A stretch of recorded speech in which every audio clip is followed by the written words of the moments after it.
The gardenias were her idea. Ethan noticed them the moment he walked into the Ashwick Grand's private dining room. 43 white gardenias, arranged in 5 low crystal bowls along the center of the rehearsal table, their scent so thick it sat at the back of his throat like a pill he hadn't swallowed. He had mentioned once, in the early months, that gardenias reminded him of his mother's garden in Clemson. Vivian had filed that detail away and deployed it here, tonight, in front of 60 people, as evidence of how well she knew him. He had believed it then. He still almost believed it now, standing in the doorway in his navy sport coat, watching the waitstaff in their white gloves orbit the table like satellites, watching his future mother-in-law, Constance Hargrove, adjust the placement of a name card with 2 fingers, as if correcting the posture of a child. He pressed 2 fingertips to the inside of his left wrist. The pulse there was calm. He had trained it to be. Behind him, the elevator opened, and his best friend, Marcus Webb, appeared in a charcoal blazer with no tie, looking slightly harried, phone already in hand. "Traffic on the 63 was a situation," Marcus said. "You're 4 minutes early," Ethan said. "Right, and you've been here since at least 7, so you're already running your little assessments." Marcus glanced past him into the room. "How bad is the flower smell?" "It's significant." Marcus exhaled through his nose. "You good?" "I'm fine." He said it the way he said most things. Level, short, without the micro quiver that most people layered under statements like that one. And he had spent the better part of his adult life learning to say true things in the same tone he said untrue ones, not out of deception, but because composure was the only architecture he trusted. His father had been a man who wore every emotion on the surface of his face like weather, and Ethan had watched that quality destroy him 3 separate times by the age of 18. He moved into the room. Vivian was already there, near the far window, in a dress the color of aged cream, her dark hair swept up in a low arrangement that took, he knew, 2 hours and one specific stylist named Petra, who charged $400 for the privilege. She was laughing at something her cousin Blythe had said, her chin tilted slightly upward in the way she laughed when she wanted the laugh to be noticed, when she wanted it to carry across a room and land gently on everyone present, as confirmation that the evening was going well, that she was the reason it was going well. She turned when she heard the door, and her face arranged itself into warmth. "There he is." She crossed to him in 3 elegant steps, and pressed her cheek against his, one hand at his jaw, the way she always greeted him in public, close enough to look intimate. Not quite a kiss. "You're cold," she said quietly. "Did you walk from the parking structure?"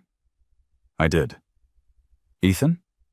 She pulled back and looked at him with the particular brand of exasperation she reserved for his practicalities. "The valet. I know." She studied him a half-second longer than the moment required. Then the warmth returned, and she took his arm and steered him toward the table, toward her mother, as toward the gathered Hargrove and Calloway contingents, arranged like 2 different species that had been introduced into the same enclosure and were still deciding whether to coexist. Ethan shook hands. He made conversation. He accepted a glass of sparkling water from a passing tray and held it without drinking.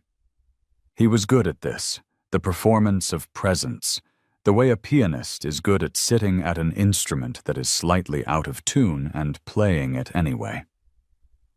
Dinner came in 4 courses.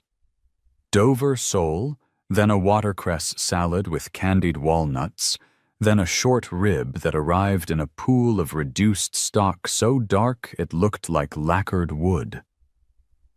Ethan ate methodically, tasting nothing.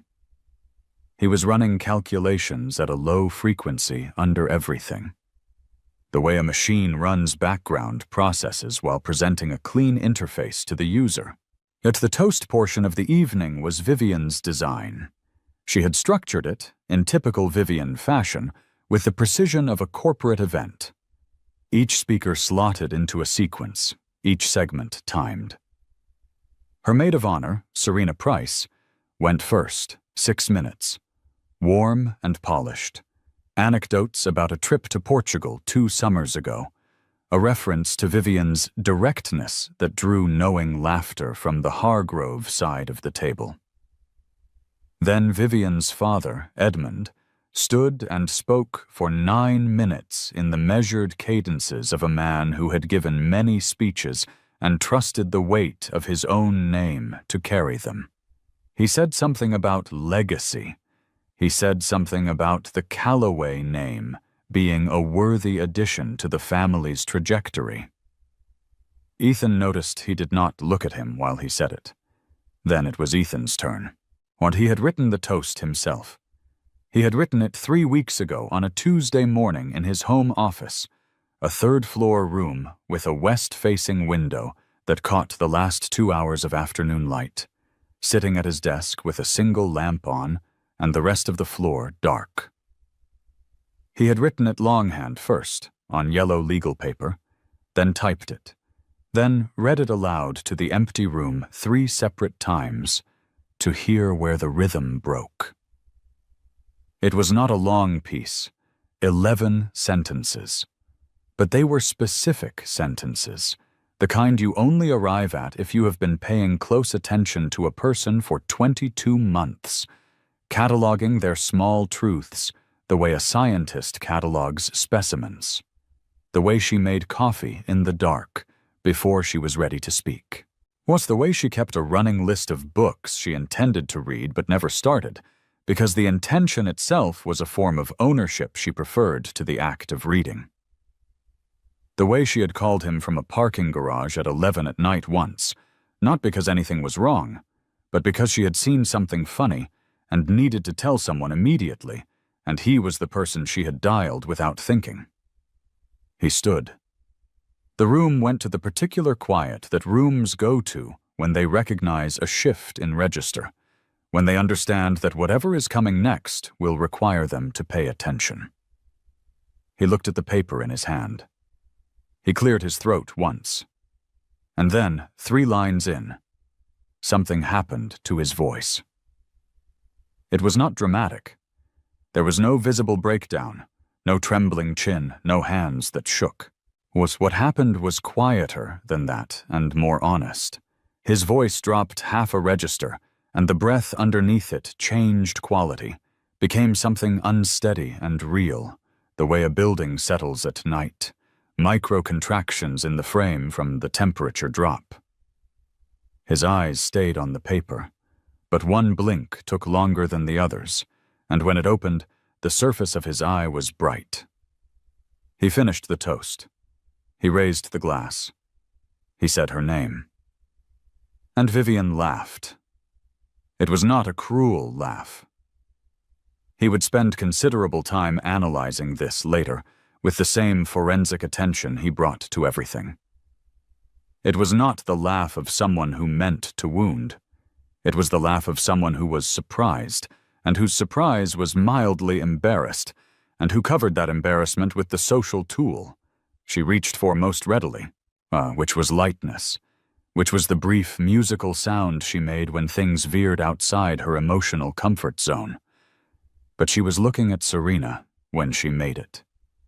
And Serena made a face in return, not unkind exactly, but the face of someone who is sharing a private observation, and whatever was communicated between them in that half-second was witnessed by the 7 people seated in their immediate vicinity, including Marcus, including Vivian's mother, including a woman named Patricia, Ethan's aunt from Greenville, who had driven 4 hours that morning and was wearing her best earrings. The laugh lasted perhaps 1.5 seconds.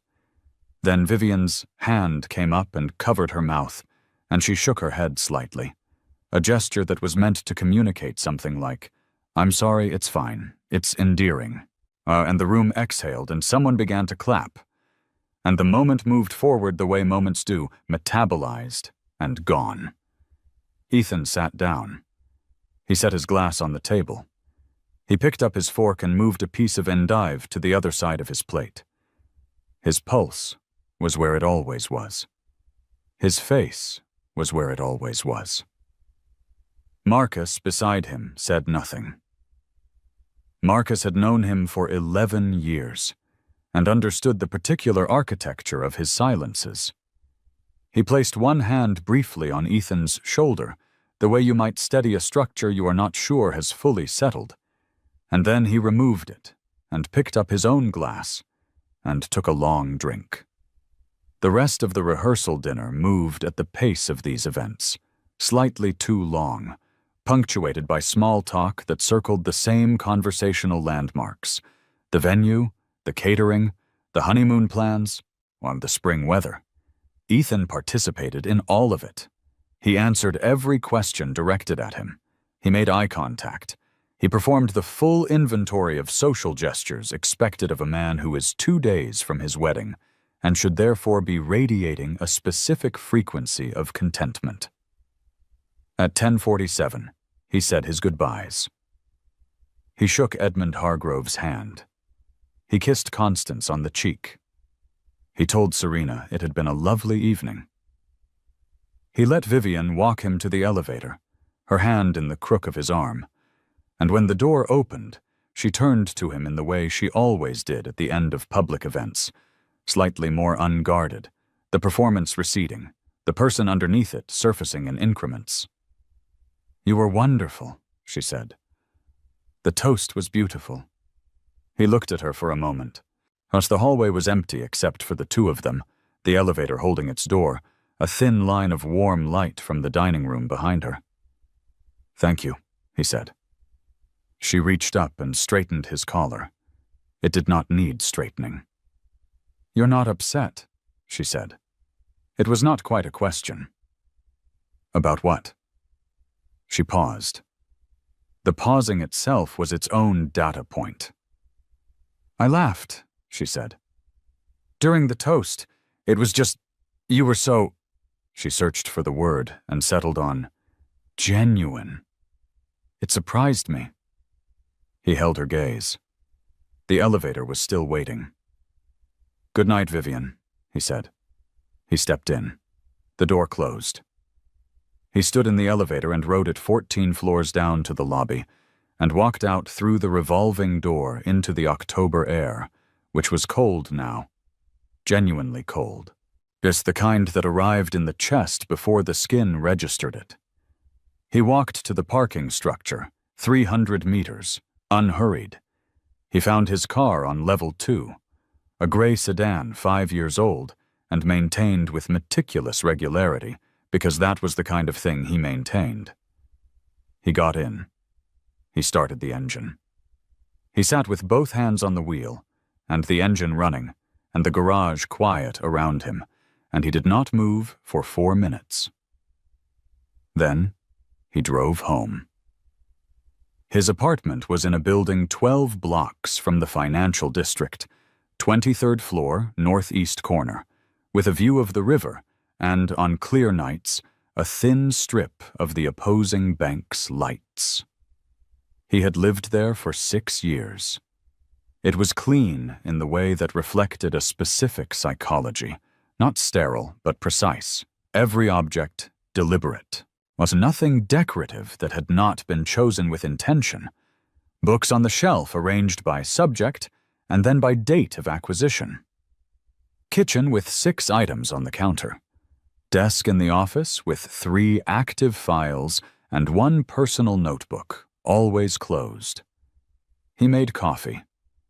Not because it was a reasonable hour for coffee, but because the ritual of it, the specific weight of the grinder, the temperature calibration, the bloom of the grounds when the first pour hit, gave his hands something to do, and his mind the particular low hum of mechanical task that he used.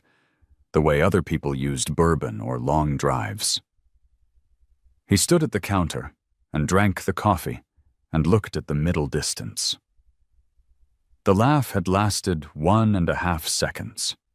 He had measured longer earthquakes, but he understood. In the way he understood the balance sheets that crossed his desk at Lindqvist and Callaway Financial Forensics, that it was not the duration of a discrepancy that determined its significance.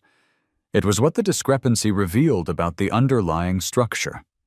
A single anomalous line item in a ledger could be nothing.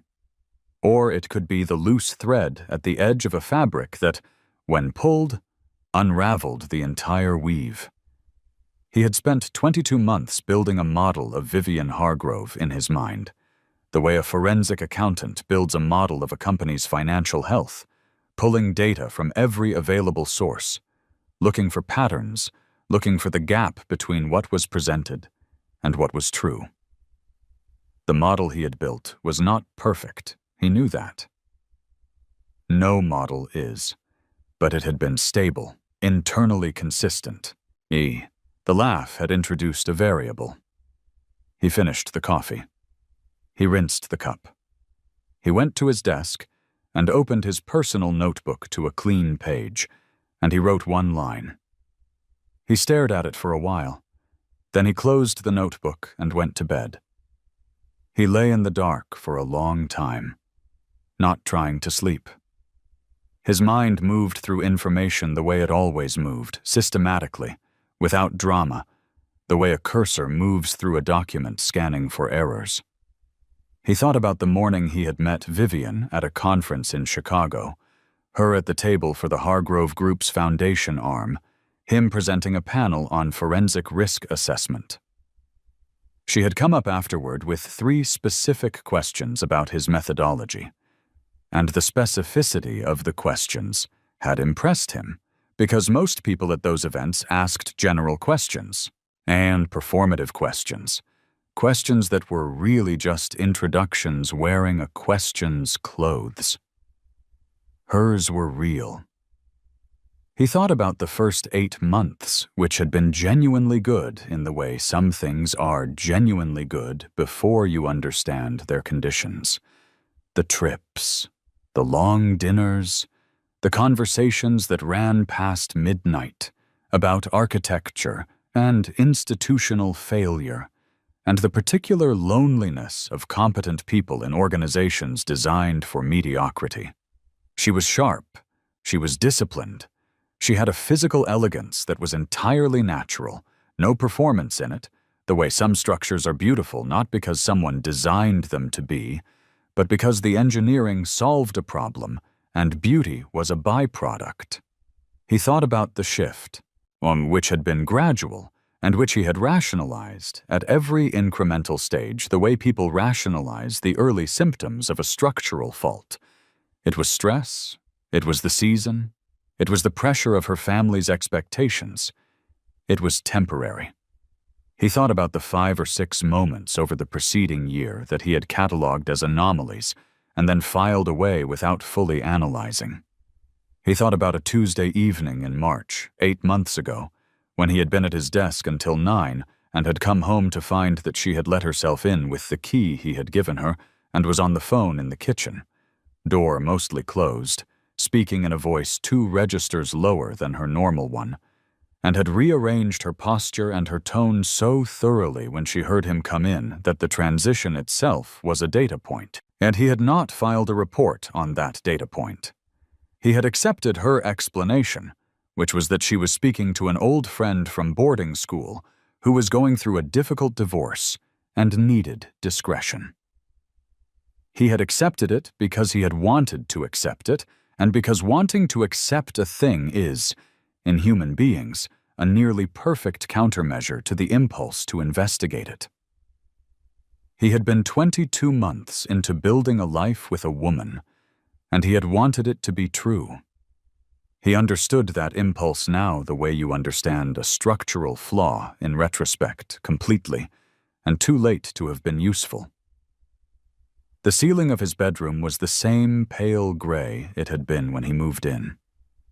He had never repainted it because he never looked at it except in moments like this one, was when the whole room reduced to a flat rectangle above him, and he was nothing but a body in a dark, and his mind ran its background processes without interference. He made a decision. Not about the wedding, not yet. He had learned, through years of working with compromised financial data, that the first thing you did when you identified an anomaly was not to act on it. The first thing you did was verify. You documented. You built the evidentiary record before you moved. The man who acts before he has evidence is the man who ends up explaining himself to a room he didn't intend to be in. He would not act. He would look. He closed his eyes. His pulse was where it always was. His breathing was regular. Outside, the city made its nighttime sounds, a siren 2 avenues over, the mechanical exhale of an HVAC unit on the building across the alley, or the distant percussion of a truck crossing a metal plate on a street somewhere below. He slept. He woke at 5:42, which was 4 minutes before his alarm. He lay still for exactly those 4 minutes, running the prior evening through a filter the way he ran everything through filters, looking for the data beneath the data. Then he rose, dressed, and went to his desk. He did not open the notebook. He opened his laptop. He went to the file he kept on Vivian's family holdings, which he had compiled not with any suspicious intent, but because it was the kind of thing he did, the way a carpenter picks up a board and runs a thumb along the grain before deciding how to cut it. He pulled up the Hargrove Group's most recent SEC filings. He pulled up the trust documents he had reviewed with their estate attorney 6 weeks ago. He pulled up the joint financial disclosures that had been prepared as part of the prenuptial process, a process Vivian had navigated with a breezy confidence that he had read at the time as self-assurance, and was now reading differently. He read for 2 hours. At 7:49, he found it. It was small, a single line item in a subsidiary investment vehicle, a limited partnership called Ardenvale Capital Partners, which appeared in the trust documents as one of 12 approved investment vehicles for the discretionary portion of Vivian's inheritance trust. He had reviewed these vehicles in the estate attorney's office and had noted them without dwelling on them because 14 vehicles in a trust of this size was not unusual, and because he had been, at the time, looking at the documents as a future husband, and not as a forensic accountant. He was looking at it as a forensic accountant now. Ardenville Capital Partners had been incorporated 11 months ago in Delaware. A Delaware LLC incorporation was not in itself remarkable. What was remarkable was the secondary filing he found when he cross-referenced the registered agent address, a 30-second search he had run out of habit, which revealed that Ardenvale Capital Partners shared its registered address with 3 other entities, one of which was a holding company called Ashworth Development, LLC. He sat back. Ashworth. He let the word sit in the room with him. Damien Ashworth was not a mystery to Ethan. He was a presence in Vivian's past that she had described when the subject had arisen, or with the particular calibrated vagueness that people employ when they want to communicate that something is over without inviting follow-up questions. Old friend. We dated briefly, years ago. Nothing significant. He knew Damien existed the way he knew about dozens of peripheral figures in her social landscape, as a name that appeared occasionally at the edges of contexts, at parties he hadn't attended, in group photographs he'd seen on her phone, in conversation threads he'd caught half of. He had never had reason to look at Damien Ashworth directly. He looked at him now. Ashworth Development LC had been incorporated 14 months ago, 3 months before Ardenvale Capital Partners. Its stated purpose was residential and commercial real estate development. Its managing member was listed as D.M. Ashworth. Ethan pulled up property records. He found four. 4 properties in the metropolitan area, all acquired in the last 14 months through a sequence of holding entities that, on the surface, had no visible connection to each other or to the Hargrove Trust. But when you knew what you were looking for, when you had 11 years of forensic accounting training and a mind that had been specifically constructed to find the seam where the presentation stopped and the structure beneath it began, you could see the stitching. 2 of the properties had been acquired using financing that traced back, through 2 intermediary entities, to a capital infusion that matched, down to the dollar. Yes, a withdrawal from the discretionary investment account of Vivian Hargrove's trust that had been recorded in the documents as a reallocation to approved vehicle. She had moved money from her family trust into a real estate venture run by Damien Ashworth 11 months ago, and structured it so that the vehicle holding the investment appeared in the trust documents as a routine allocation to an approved entity. The structure was elegant. He gave it that. It was also, depending on the specifics of the trust's morality clause and the terms of the investment, potentially actionable on 3 separate legal fronts. He sat at his desk for a long time. The city was fully awake outside his window, the river catching the early light in flattened silver panels. His coffee had gone cold. He looked at it and decided it was acceptable. Yet he thought about the prenuptial agreement, which they had signed 6 weeks ago. Ethan had negotiated it himself rather than delegating it to the estate attorney, which had struck Vivian's lawyers as unusual, and had struck Vivian herself as evidence of a professional compulsion she found both admirable and slightly cold. What he had not told her, and what the lawyers had not fully registered, was that the specific language he had insisted on in Clause 14 had not come from a standard template. It had come from him. Clause 14 stated, in language he had drafted over 2 evenings with the specific care of a man who was constructing an instrument he might need to use, that any material misrepresentation of financial standing or asset management, specifically including undisclosed fiduciary conflicts of interest in joint or commingled estate planning vehicles, constituted grounds for nullification of the agreement and triggered the forfeiture provisions in Section 8. Section 8 was not punitive in any obvious sense. It simply returned all assets to their premarital state and voided any cross-claims, including claims to Ethan's firm equity, which the Hargrove family attorneys had been quietly angling toward through the asset commingling provisions they had proposed in earlier drafts. He had signed that agreement. So had Vivian. He drank the cold coffee. He was not angry. He examined himself for anger, the way he would have examined a room for damage after a weather event, methodically, without expecting the survey to produce emotion. Yet what he found instead was something cleaner than anger and considerably more useful. It was the particular clarity that arrived when a problem became fully defined, when the shape of it resolved out of ambiguity into something with dimensions and edges and exploitable geometry. He had been trying for 22 months to love a woman. He had done a reasonably good job of it. The attempt had been genuine, whatever else it was, and he was not the kind of man who needed to revise his own past to make his present choices feel logical. He had loved her as well as he knew how, and she had been, in varying measures, a person worth loving. But she had also been doing something else, running a parallel structure, the way a company with clean public filings sometimes runs a parallel set of books for its own internal accounting. And the gap between the 2 structures had been growing for at least 11 months, which was how long Ardenvale Capital Partners had been operational. He thought about the Tuesday evening in March, the low voice, the rearranged posture.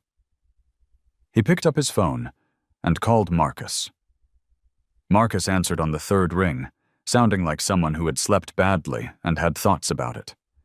"It's 6:53 in the morning, man." "I need 48 hours, Ethan said. Silence. Then, "For what?" "Before the wedding, I need 48 hours to complete a due diligence process." Another silence, longer, the kind that means the person on the other end has woken up very fast. "Ethan, I'm not asking you to do anything, but I'm telling you what I need. The wedding is in 2 days. I know when the wedding is. Your family is already—" "Marcus." His voice did not change. It never changed. "Are you available tomorrow morning?" A pause. Then quietly, "Yeah, I'm available." "Thank you." He hung up. He picked up his notebook, opened it to the line he had written the night before, and read it again.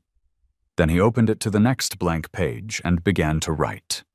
He wrote for 40 minutes, the full structure of what he had found, documented in the shorthand he used for active casework, precise and sequential, each data point connected to its source, each inference marked as inference rather than fact. He wrote the way a surgeon prepares an instrument tray before an operation. Everything laid out, everything in the right order, nothing missing. And then he closed the notebook, showered, and went to his office. Lindqvist and Calloway occupied the 9th and 10th floors of a building 2 blocks from the river, glass and limestone, a lobby that smelled of recycled air and the particular cleaning product used on polished concrete floors. Ethan had been a founding partner for 4 years, after 7 years at a larger firm where he had developed a specific reputation for what his colleagues called the quiet method, an approach to forensic investigation that prioritized documentation over confrontation, patience over speed, and the construction of an airtight evidentiary record over the satisfying but frequently counterproductive instinct to confront a subject before you had made your position unassailable. He had applied the quiet method to corporate fraud cases, to estate litigation, and to investment scheme investigations, to 2 government referrals that had resulted in significant regulatory action. He had never applied it to his own life before. There was something almost interesting about that. He went to his private office, closed the door, and called in his most trusted investigative associate, a woman named Dr. Rita Sohn, who held a doctorate in forensic accounting from Columbia and had the particular gift, rare in investigators, of working quickly without ever becoming careless. "I have a personal matter," he told her. "I need a rapid due diligence package. 48 hours. Priority 1. Rita looked at him across the desk, with the expression she used when she was registering information before deciding how to respond. "And a personal as in personally sensitive or personal as in involving you?" "Both." She nodded once, the way she nodded when she was moving from reception to action. "Entities?" He slid a page across the desk. "Start with these 4. Cross-reference to the Hargrove Group's discretionary trust vehicles. I need the full ownership chain on Ardenvale and Ashworth Development. Beneficial ownership, if possible. I need capital flow documentation on anything that moved in the last 14 months. I need it clean, and I need it sourced." She looked at the page. Something in her face acknowledged the significance of the name without commenting on it. She had been at his engagement party 4 months ago. She had met Vivian. "I'll need access to the trust documents," she said. "I have them." "Timeline is tight." "I know." She picked up the page. You'll have what I can get in 48 hours. That's all I'm asking for." She left. Ethan turned to his computer and opened a second line of inquiry, this one into the property records he had identified that morning, pulling the full title chains, the lender documents, the appraisal records. He was methodical, and he was thorough, and he was in the way of a man who has spent his entire professional life in rooms with falsified documents, completely free of sentimentality about what he was doing. He ate lunch at his desk. He drank 3 more cups of coffee, the last of which he regretted. At 2 in the afternoon, Vivian texted him about the florist. He replied within 6 minutes with the appropriate response. At 4, she sent a voice note, her voice light and warm, talking about the rehearsal brunch the next morning. Asking whether he preferred the Belgian waffles or the eggs Benedict because apparently the caterer needed to know for the plating setup. He listened to the voice note twice. He replied, "Either is fine." At 6, he went home. He ate something from his refrigerator that he could not subsequently remember. He sat in his office and read through 2 years of publicly available information about Damien Ashworth, who was 37, who had made a first career in commercial real estate acquisitions, who had left a regional development firm 5 years ago under circumstances that the trade press described as a strategic departure, and that a deeper read of the available record suggested was closer to a negotiated exit from a situation involving a disputed land acquisition in the eastern corridor of the metro area. And the disputed land acquisition had been resolved through private arbitration. The terms were sealed. Damien Ashworth had a tan and a very good tailor and a social media presence that communicated exactly the image of a man doing precisely well enough that you didn't need to ask how. Ethan closed the laptop at 10. He went to bed and lay in the dark and ran the problem through its variants the way he ran complex analyses, the same data viewed from different angles, different time horizons, different assumptions. He was not trying to reach a conclusion he hadn't earned yet. He was letting the variables settle into their natural order. He slept at 11:40. He was at his desk by 6 the next morning. Rita came in at 9 with the first tranche of documentation. She sat across from him, her own notebook open, and walked him through it with the efficient, unsentimental delivery of someone presenting audit findings to a board. "The ownership chain on Ardenvale is clean on the surface," she said. "Single member L, LC, D.M. Ashworth, registered agent is a service company in Wilmington. But the beneficial interest disclosure in the Delaware filing is incomplete, which means there's a second investor who took a passive position. I traced the capital infusions." She turned a page. 3 tranches. The first 2 came from a wire transfer originating from a private bank account at a Luxembourg institution that has a corresponding banking relationship with First Atlantic Private, which is the custodian bank for the Hargrove Discretionary Trust. The third tranche is more interesting. Ethan's expression did not change. "Was true the third tranche came through a different routing path," Rita continued. "It originated from an entity called Callaway Hargrove Holdings, LLC, which was incorporated in Nevada 4 months ago." He was very still. "I pulled the incorporation documents," she said. She slid a page across the desk. "The registered members are listed as E.A. Callaway and V.C. Hargrove." He looked at the page. His initials. His last name. On an entity he had never heard of, incorporated 4 months ago, 4 months before the wedding, while he had been reviewing prenuptial documents and picking up the pieces of this woman's family's complicated relationship with inheritance tax law. His name had been on a document he had never signed. "The signature on the membership agreement," he said. "We'd need a handwriting expert to confirm," Rita said. But at a visual assessment." She paused. "It doesn't look like your signature to me." He looked at the page for a moment longer. Then he set it down. "How much went through the entity?" he said. $142,000 in 3 transfers spread over 9 weeks. Into Ardenvale? Into Ardenvale, yes. Which means your name is on the beneficial interest structure of a real estate venture being run by a man your fiancé has been. She stopped. She was Rita Sohn. She did not speculate beyond the data. A man with a prior business history involving disputed asset transactions. Ethan nodded.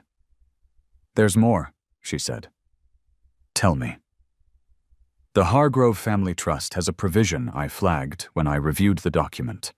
Section 11, subsection C, the morality clause. She found the page.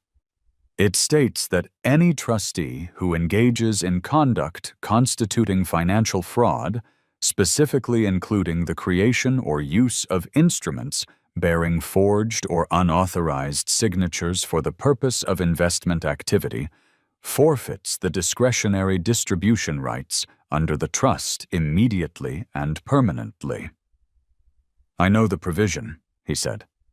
The trustee is Vivienne. I know who the trustee is. Rita looked at him for a moment. The trust executor is a firm called Henley & Cross. The senior executor is a man named Walter Henley, who is in his late 60s and has been managing the Hargrove family interests for 23 years. He's old school. He's exactly the kind of man who would take a formal presentation of this evidence very seriously. Ethan looked out the window. The river was the color of iron today, flat and cold, a barge moving through it at the pace of deliberate things. Who else has seen this? He said. Just me. Keep it that way. Of course. She closed her notebook. Then, because she was Rita, and not nothing, she said, What do you want to do with it? He was quiet for a moment. I want to complete the record, he said. I want every transaction documented, sourced, and dated. I want the signature analysis commissioned through forensic document examiners on 42nd. I want the full capital flow mapped. I want a timeline that a 10-year-old could follow. And then? Then I want it ready. She nodded and stood. Rita, he said. She paused. The wedding is tomorrow. She held his gaze. I understand. She left. He turned back to the window. The barge had moved almost out of sight. He watched it until it was gone, and then turned to his desk and opened a fresh file. He worked until 4 in the afternoon.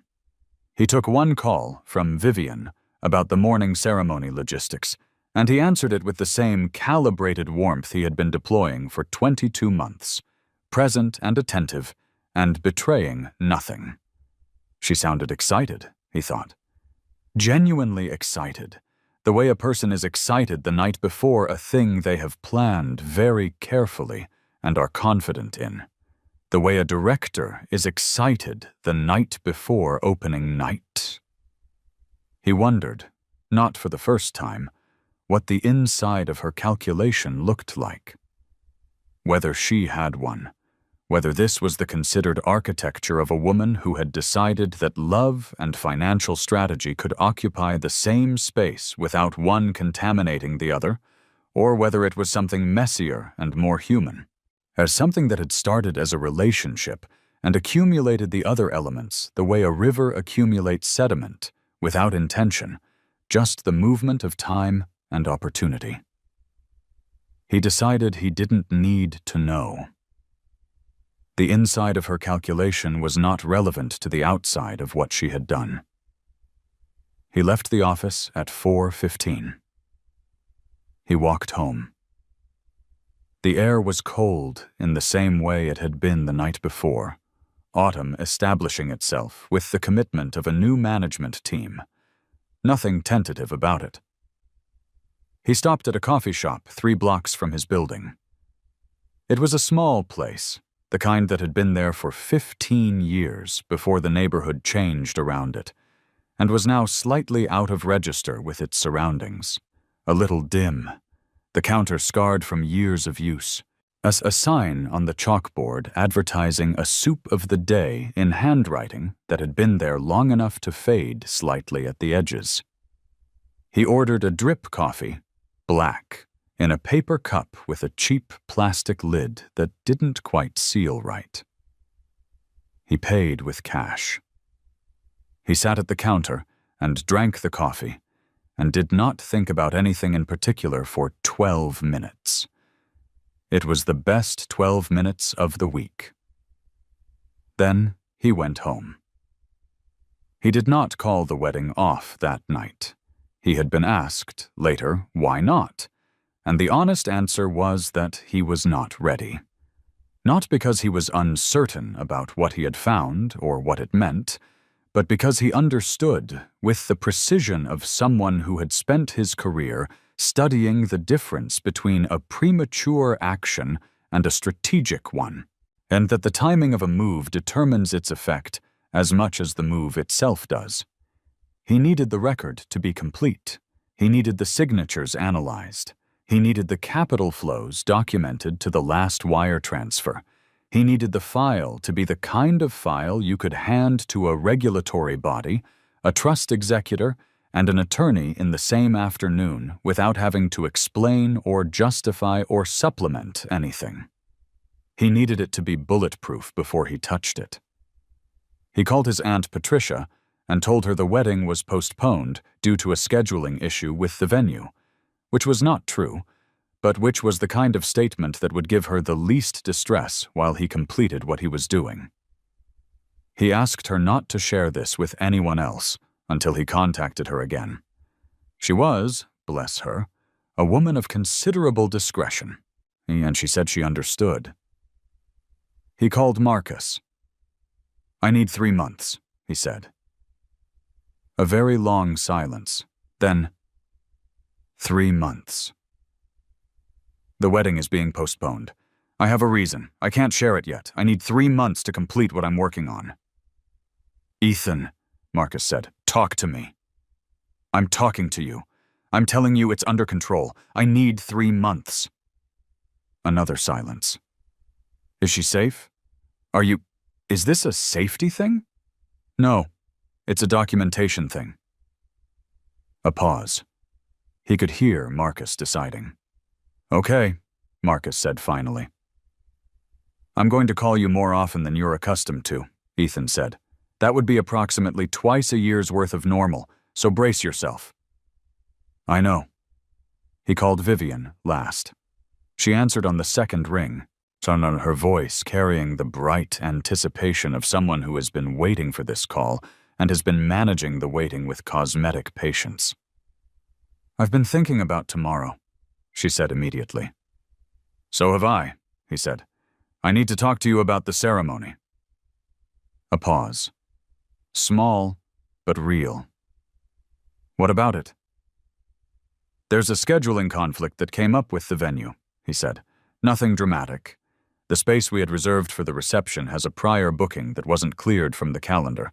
It came through this afternoon. We need to move the date." Silence. "Ethan," she said slowly, "I know it's late notice. I'm sorry. I've already spoken to the coordinator, and there are 3 open dates in January that work with both families' schedules." The silence was longer this time. He could hear her processing. But could hear the machinery of her composure engaging the way it always did when she was managing an unexpected variable. That's a breath. "That's very late notice." "It is, I'm sorry." "Did you speak to—" "Not yet. I wanted to tell you first." Another silence, this one with a different texture. He could hear her deciding what to believe. She was not, he had always known, a stupid woman. She was a sharp woman who had made sharp decisions, and one of those decisions had been to believe, perhaps, that he was a level below her in the particular skill set of strategic self-protection. "January," she said finally. "January." A very controlled exhale. "All right," she said. "I'll call Serena tonight. We'll manage it." "Thank you." Are you— She paused. Are you all right? I'm fine, he said. Because you've been— Since the rehearsal. I'm fine, he said. I'll call you tomorrow. He hung up. He stood in the kitchen, the cold coffee in his hand, the river outside throwing back the last of the evening light in diminishing silver. He felt in the way of a man who has made an irreversible decision and knows it, a kind of clean and absolute stillness. Not peace, exactly. More like the stillness that follows the click of a well-made lock. He put the coffee down and went to work. The 3 months that followed were the most productive of his professional life. This was not an accident. Ethan had known for years that his best work arrived under the precise conditions of personal stakes, not because stress improved his cognition, but because personal investment eliminated the small inefficiencies of professional detachment. When you cared about the outcome, you found the 10th data point that the person who didn't care would have stopped at 9. He cared about this. Rita had the complete evidentiary package assembled within 14 days. The signature analysis came back within 3 weeks, a formal written opinion from a certified forensic document examiner at a firm with 18 years of court-accepted testimony, concluding with a stated degree of professional certainty that the signature on the Callaway-Hargrove Holdings membership agreement bore characteristics inconsistent with the known signature samples of E.A. Callaway, and was more consistent with an attempt to replicate that signature than with its authentic production. He read the opinion twice. He filed it. He also, during those 3 months, did several other things. He contacted a securities attorney, a careful and unsentimental woman named Helen Chow at a firm that operated at the quieter end of the regulatory landscape, and he presented her with the complete capital flow documentation. Helen reviewed it over the course of a week and came back to him with a precise assessment, the structure of the investment, specifically the use of an entity bearing his name to route capital into a securities-adjacent vehicle without his knowledge or consent, constituted potential wire fraud and securities fraud, and the forged signature element added a federal dimension to the exposure. She could file a formal referral to the SEC's examination division. The referral would trigger a preliminary inquiry. The preliminary inquiry would, in cases of this type, and with documentation of this quality, typically escalate to a formal investigation within 60 to 90 days. He said, "File it." He contacted Walter Henley. This required the most care of any step he had taken. Walter Henley was not a man you approached informally or incautiously. He was 71, a trust and estate practitioner of the old tradition, a man whose office still had bookshelves of actual law volumes arranged by year of publication, and who had a handshake like a door closing. He had managed Hargrove family assets since before Vivian was born. He was, in the language of trust law, a fiduciary of the highest obligation. Ethan sent him a letter. Not an email. A letter typed on Lindqvist and Callaway letterhead, addressed to him personally, delivered by courier. The letter stated formally and precisely, thus that he was a party to the Hargrove family trust through the contemplated marriage, and that in the course of reviewing joint financial documentation, he had identified a series of transactions involving the discretionary investment vehicle that appeared to bear on the conditions set forth in Section 11, subsection C of the trust instrument. He attached a summary of the documentation. He invited Mr. Henley to contact him at his convenience. Walter Henley called him within 48 hours. They met in Henley's office, which was exactly what Ethan had expected it to be, large, wood-paneled, slightly formal, smelling of old paper and lemon polish, the kind of office that communicated that the work done within it had weight. Walter Henley shook his hand, and they sat. and Henley looked at the documentation package Ethan placed on his desk and read through it without speaking for 22 minutes, while Ethan sat across from him and looked at a framed topographic map of Vermont on the wall and waited. When Henley looked up, his expression was the expression of a man who has seen many things in his professional life and who has learned not to show what he thinks of them in his face until he is certain of his ground. "You understand," Henley said, "that if the evidence in this package is as represented, the implications for the trust are significant." "I understand that," Ethan said. "The trust has a mandatory notification requirement." Henley set down the page he was holding. "If evidence of a qualifying breach comes to my attention, I am obligated to act on it. I don't have discretion in the matter." "I understand that too," Ethan said. Henley looked at him carefully. "You came to me rather than to the family directly." "Yes." "Why?" "Because you are the appropriate party," Ethan said. "The trust obligation runs to the beneficiaries as a class. You represent that obligation. Acting through you is the correct path." Henley held his gaze for a moment. Then he nodded, once, slowly, in the manner of a man who respects a correct answer and is not going to inflate his respect with additional commentary. "I'll need to engage independent counsel," Henley said, "and I'll need to complete my own verification process before I take formal action." "Of course, that will take some time." "I have time," Ethan said. He did not rush. He had never rushed anything in his life that mattered, and he understood that the error most people make in high-stakes situations is converting urgency into speed, which are not the same thing. Urgency is the correct assessment of what is at stake. Speed is the act of moving faster than your accuracy can support. One is a virtue. The other is a liability. He was in no hurry. He had 3 months. During those 3 months, he also had dinner with Vivian 6 times. He attended one of her family's charity events, standing next to her in a room full of people who did not know what was happening and behaving with complete social competence. He answered her texts. He spoke to her on the phone. He maintained, with the full technical capacity of a man who had been performing composed normality since childhood, the appearance of a postponed wedding that was simply waiting on a new date. She seemed, during those months, almost relieved. He had observed this and found it informative. The postponement had, perhaps, removed a pressure she had been managing, the approach of a deadline that had its own complications.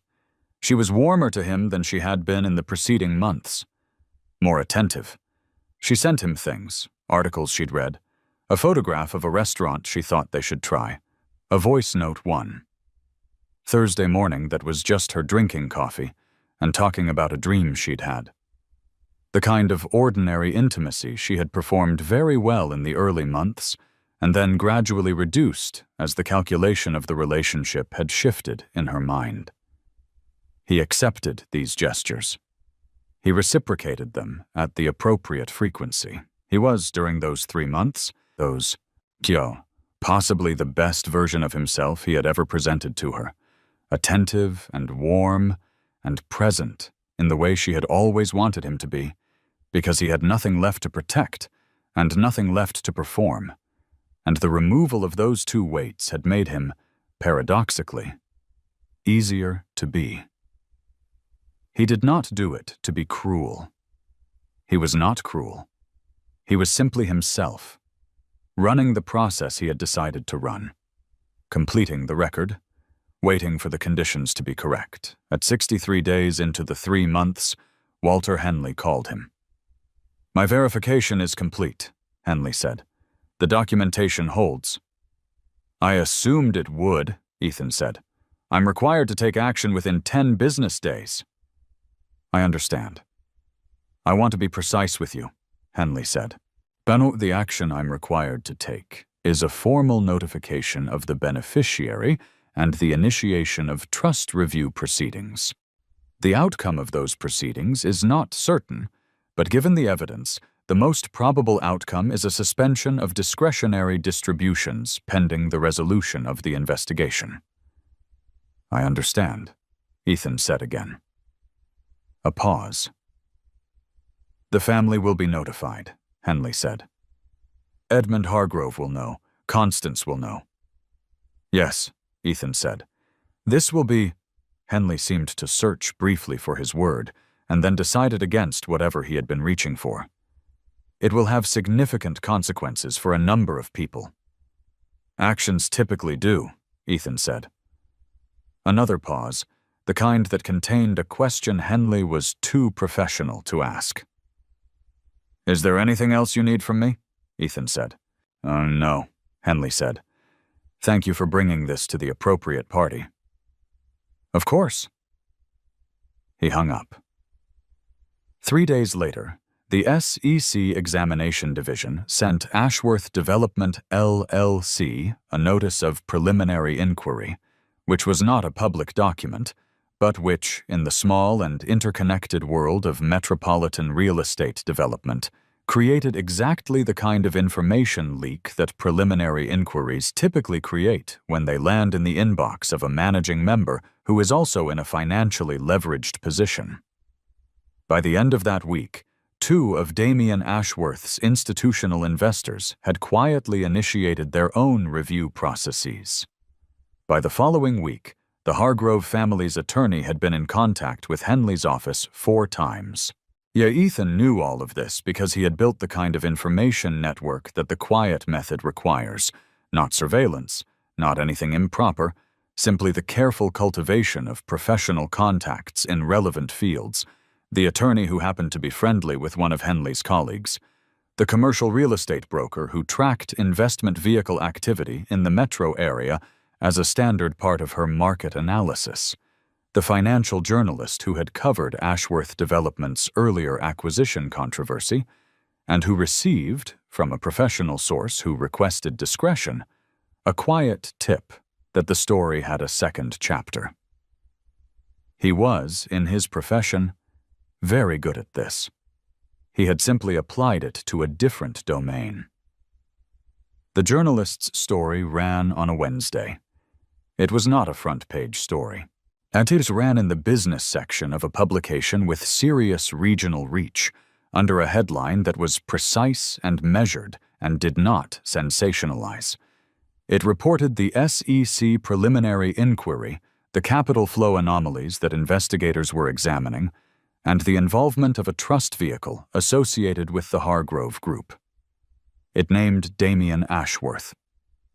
It did not name Vivian. It did not need to. In the world she inhabited, the architecture of implication was sufficient. The story named the trust vehicle. Anyone with knowledge of the Hargrove trust structure, which included everyone in the Hargrove family's extended financial and social circle, could construct the rest of the sentence themselves. Ethan read the story over breakfast on the Wednesday it ran. So he ate toast with butter and drank his coffee, and read it the way he read everything, once for comprehension, and once for what was between the lines. And then he set his phone face down on the table and finished his breakfast. At 8:47, his phone rang. It was Vivian. He let it ring 3 times, which was his normal behavior, a practical artifact of the fact that he typically had something in his hands when calls came in and needed a moment to set it down. He picked up on the 4th ring. "Good morning," he said. Her voice was different. Not the warm voice, not the public voice, not the voice she used with him in the calibrated intimacy of their phone calls.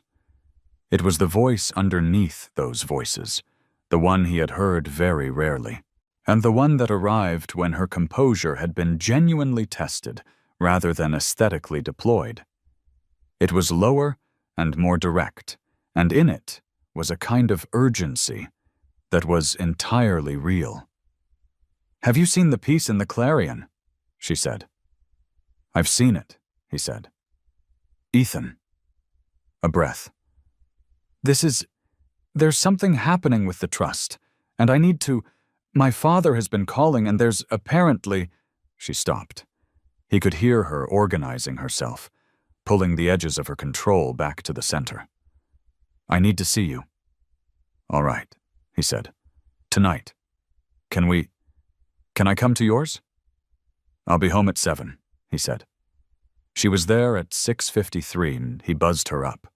He heard the elevator, heard her footsteps in the hallway, the particular rhythm of her walk, and opened the door before she knocked. And she was in the coat she'd bought in Milan 2 years ago, dark gray wool, a coat he had seen her wear 100 times, and she was carrying her bag in the crook of her arm. And she looked at him when he opened the door with an expression that was genuinely unguarded in a way he had not seen from her in a long time. "Come in," he said. She came in. She set her bag on the hall table.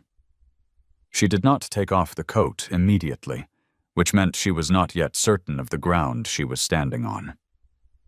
He went to the kitchen and poured 2 glasses of water from the filter pitcher, because he had nothing else open, and had not anticipated offering alcohol for this conversation. He brought them to the living room and set them on the table and sat in the armchair rather than the sofa. She stood for a moment, then sat on the sofa, straight, on hands in her lap. "The trust is being reviewed," she said. "Walter Henley sent formal notice today. He says there are—" She stopped. "He says there are irregularities in the discretionary vehicle documentation." Ethan looked at her. "Damien's company is under investigation," she said, and now her voice had dropped further into something that was almost quiet. "The Clarion piece, the timing of it." She looked at him. "Did you know about this?" He held her gaze for a moment. "Tell me what you think happened," he said. She was very still.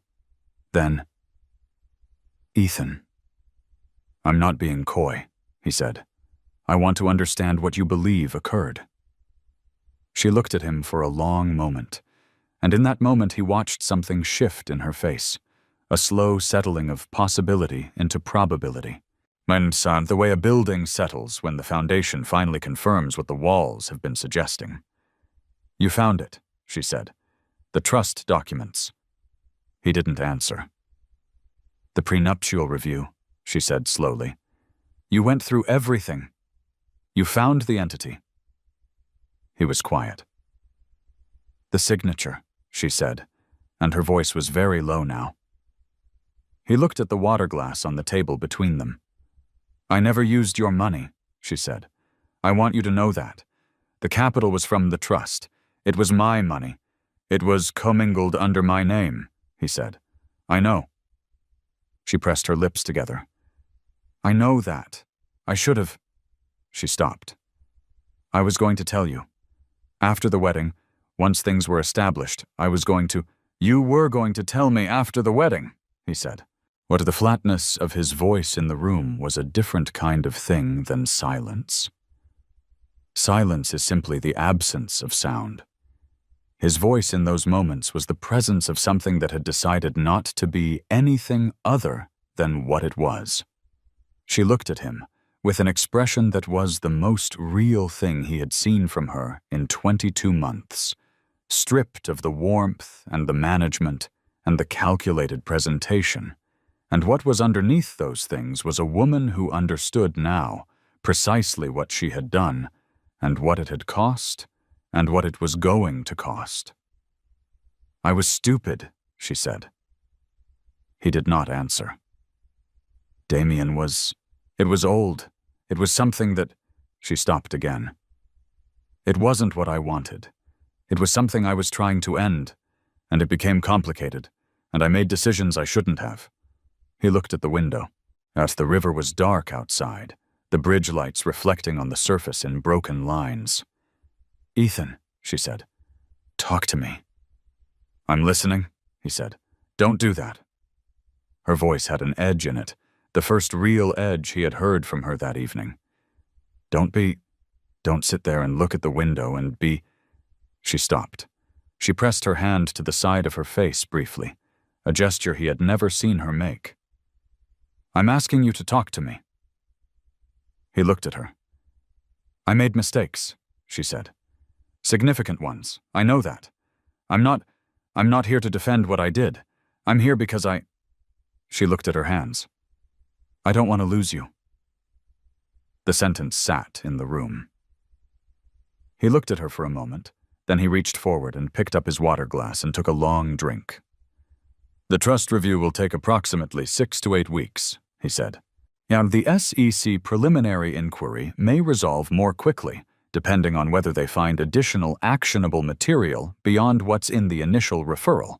The morality clause in the trust instrument is, in my assessment and based on consultation with a trust attorney whose opinion I sought independently, likely to be triggered by what Henley's review finds, which means the discretionary distribution rights, the portion of the trust your annual operating expenses have been running through for the last 4 years, will be suspended for the duration."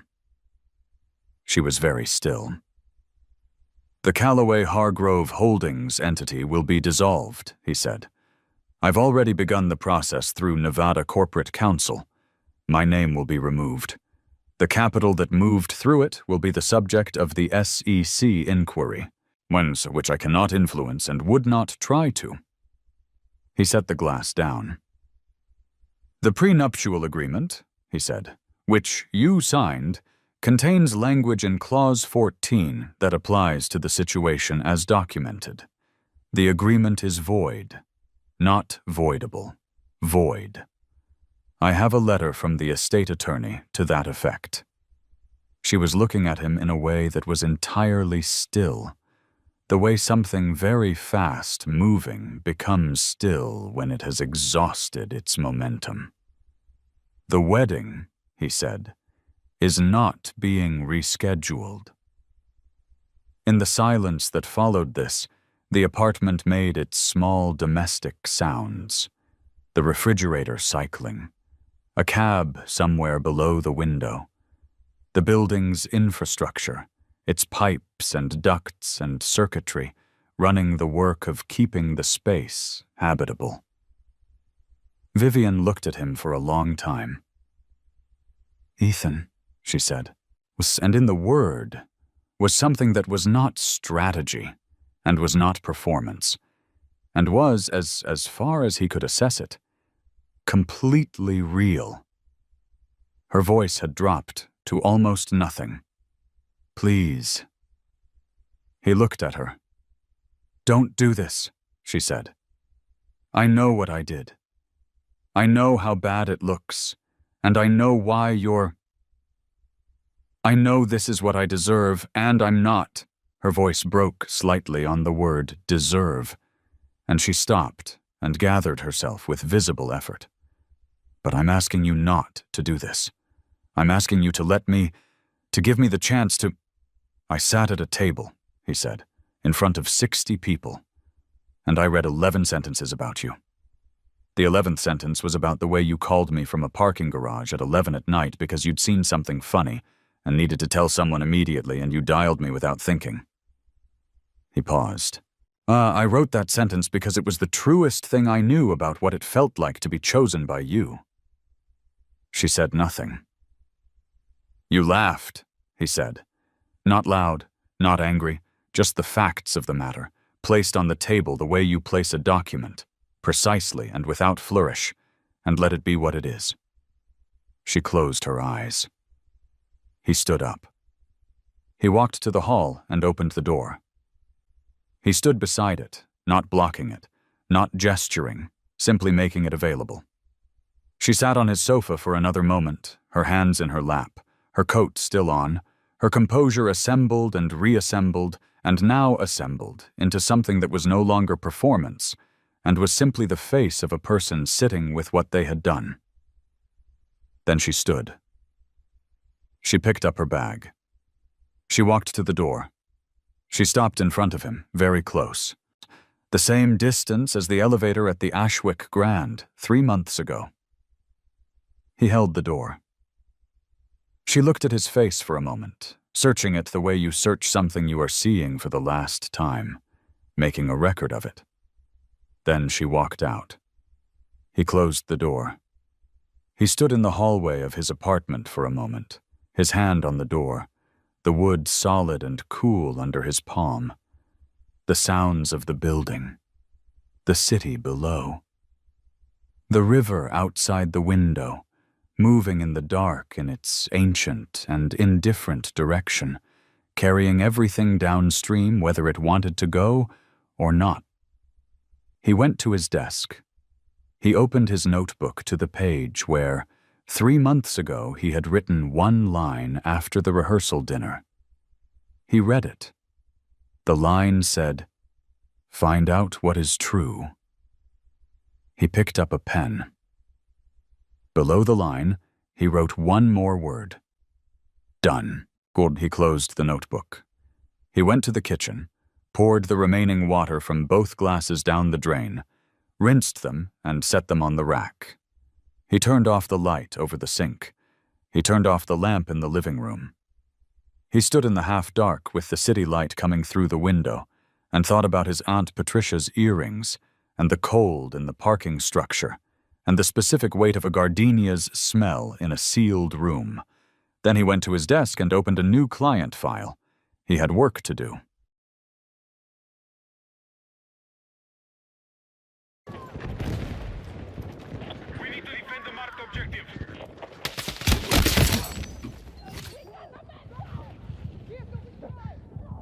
We have lost control of Alpha. All right, man.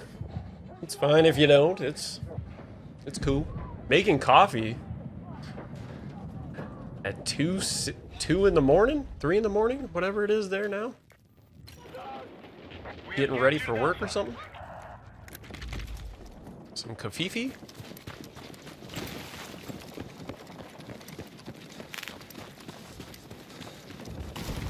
I'm just kidding. I used to wake up at like 4 in the morning. 3 a.m. coffee. I don't work. I'm retired, kind of. It's cool.